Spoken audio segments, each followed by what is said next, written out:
जय हिंद साथियों। पिछले 10 दिनों से सूडान सुर्खियों में है और उसका कारण कोई बहुत अच्छा नहीं है। वहाँ पे हमें एक संघर्ष देखने को मिल रहा है दो धड़ों के बीच में। एक तो वहाँ की मिलिट्री और दूसरा वहाँ की रैपिड सपोर्ट फोर्स, जो कि वहाँ का पैरामिलिट्री ग्रुप है, जिसमें लगभग 1 लाख के आसपास सदस्य हैं। अब सूडान एक ऐसा देश है, बहुत से थर्ड वर्ल्ड कंट्रीज की तरह वहाँ पे हमें गृह युद्ध की खबरें सुनने को मिलती ही रहती है। लेकिन सूडान का जो हालिया गृह युद्ध है, जो पिछले 10 दिनों से बहुत ही ज्यादा सुर्खियों में है, इसका एक बड़ा कारण ये है कि यहाँ पे लगभग 3000 के आसपास भारतीय भी फंसे हुए हैं। अब ये भारतीय इस पिछड़े देश सूडान में कर क्या रहे थे जो वहाँ पे फंस गए? क्या लेने गए थे वहाँ पे? खाने पीने को तो मिल नहीं रहा है। सूडान की जो राजधानी है खार्तूम, उसके साथ साथ जो विभिन्न हिस्से हैं सूडान के, वहाँ पे गोलीबारी और बारूद का सामना उन्हें करना पड़ रहा है, जो कि वहाँ की सेना और रैपिड सपोर्ट फोर्स, अर्धसैनिक बल जो है, उनके बीच में जो खूनी संघर्ष हो रहा है, उसके कारण हो रही है ये बात। जो 3000 भारतीय फंसे हुए हैं, ये यहाँ पे करने क्या गए थे इस पिछड़े हुए देश सूडान में? तो इसे समझने की कोशिश करते हैं। ये जो संघर्ष अभी 10 दिनों से चल रहा है सूडान में, इससे पहले वहाँ पे 3000 के आसपास भारतीय सूडान में थे। अब ये भारतीय वहाँ पे लेने क्या गए थे जो वहाँ पे अब वो फंस गए हैं और दिक्कत में आ गए हैं? भारत के लिए भी ये गंभीर चिंता का विषय बन गया है। ये 3000 में से 70% तो गुजराती है। कर्नाटक के हुक्की बिक्की जनजातीय दल, वो लोग वहाँ पे हैं 180 के आसपास, जो कि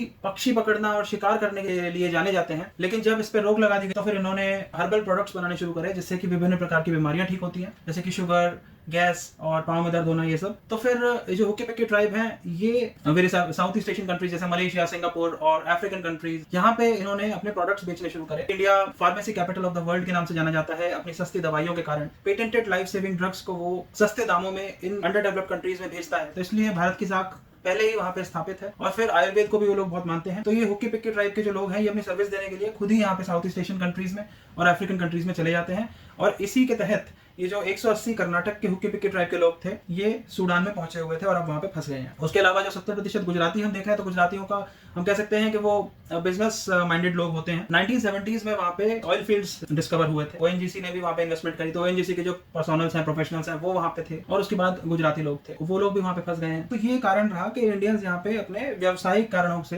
पहुंचे हुए थे, अपनी जीविकोपार्जन के उद्देश्य से वहाँ पे पहुंचे हुए थे। अब जो ये सिविल वॉर हो रहा है, थोड़ा इसके बारे में जानने की कोशिश करते हैं कि ये हो क्यों रहा है, क्या दिक्कत है इन लोगों को जो ये संघर्ष कर रहे हैं वहाँ की सेना और ये रैपिड सपोर्ट फोर्स, जो अर्धसैनिक बल है वहाँ का। तो बेसिकली इसका एक इतिहास रहा है सूडान का। और जितने भी ये जो थर्ड वर्ल्ड कंट्रीज हैं, यहाँ पे क्या होता है कि या तो बहुत रिच होते हैं या बहुत पुअर होते हैं, और इसके कारण मिडिल क्लास यहाँ पे होती नहीं है, तो इंस्टेबिलिटी रहती है। तो जो इंस्टेबिलिटी है, इसके कारण यहाँ पे सिविल वॉर होते हैं। जो अमीर और गरीब की खाई इतनी गहरी होती है दोनों के बीच में, उसके कारण वहाँ पे एक इंडिग्नेशन की फीलिंग आती है और उसके कारण वहाँ पे हमें बहुत ज्यादा ये सिविल वॉर और ये कूप, ये सब देखने को मिलते हैं। तो यहाँ पे सिविल वॉर्स की एक हिस्ट्री रही है सूडान में। और 2011 में सूडान इसी के कारण नॉर्थ और साउथ, रिपब्लिक ऑफ सूडान और साउथ सूडान, इनके बीच में डिवाइड हो गया। साउथ सूडान अपनी कैपिटल जूबा के साथ साउथ सूडान बन गया 2011 में। नॉर्दर्न पार्ट जो है वो कैपिटल खार्तूम के साथ रिपब्लिक ऑफ सूडान के नाम से जाने लगा। फिर 2019 में वहाँ पे हमें फिर से प्रोटेस्ट देखने को मिले, जो कि इस मांग को लेके थे कि वहाँ के जो लगभग 3 दशकों से राष्ट्रपति के पद पे ओमर अल बशीर जो आसीन रहे, वो अपनी गद्दी को छोड़ें। उनके पद से हटने के बाद विरोध प्रदर्शन इस बात को लेकर जारी रहा कि उन्हें एक डेमोक्रेटिकली इलेक्टेड पॉपुलर गवर्नमेंट चाहिए थी। और जो जॉइंट मिलिट्री गवर्नमेंट स्थापित हुई, उसको भी 2021 में